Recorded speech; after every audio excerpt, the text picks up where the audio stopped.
Hello hi guys, welcome back to my mini vlog. ఈ రోజు మన నాచారంలో కొత్తగా ఓపెన్ అయిన యూకే సినీప్లెక్స్ కి అయితే వచ్చేసాను. సో లోపలికి ఎంటర్ అవ్వగానే మన Tollywood super heroes and heroine portraits అయితే ఇక్కడ పెట్టారు. ఈ పోర్ట్రేట్స్ అన్ని చాలా బ్యూటిఫుల్ గా ఉన్నాయి. అండ్ తర్వాత మేము వచ్చేసి నెక్స్ట్ ఫ్లోర్ కి అయితే వెళ్తున్నాను. వావ్, చూసారు కదా లోపల ఎలా ఉందో. కొత్తది అవ్వడంతో చాలా నీట్ గా ఉంది. అండ్ ఆల్సో ఇంటీరియర్ మాత్రం నాకు చాలా బాగా నచ్చింది. ఈ సినీప్లెక్స్ థియేటర్ వచ్చేసి మా ఇంటికి చాలా దగ్గర అన్నమాట. అండ్ ఆల్సో ఇక్కడ చూడండి ఫుల్ ఆఫ్ మిర్రర్స్ అన్నమాట.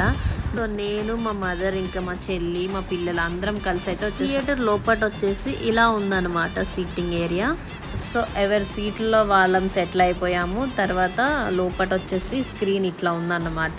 సో మూవీ అయితే స్టార్ట్ అయిపోయింది. మేము ఇంటర్వెల్లో పాప్కార్న్ తీసుకుందామని బయటకు అయితే వచ్చేసాము. బయటకు రాగానే వన్స్ చూడండి మీరే పబ్లిక్ ఎంత మంది ఉన్నారో. సో ఫైనల్ గా పాప్కార్న్ తీసుకొని మూవీ మొత్తం కంప్లీట్ చేసుకొని back to home. Thank you all for watching.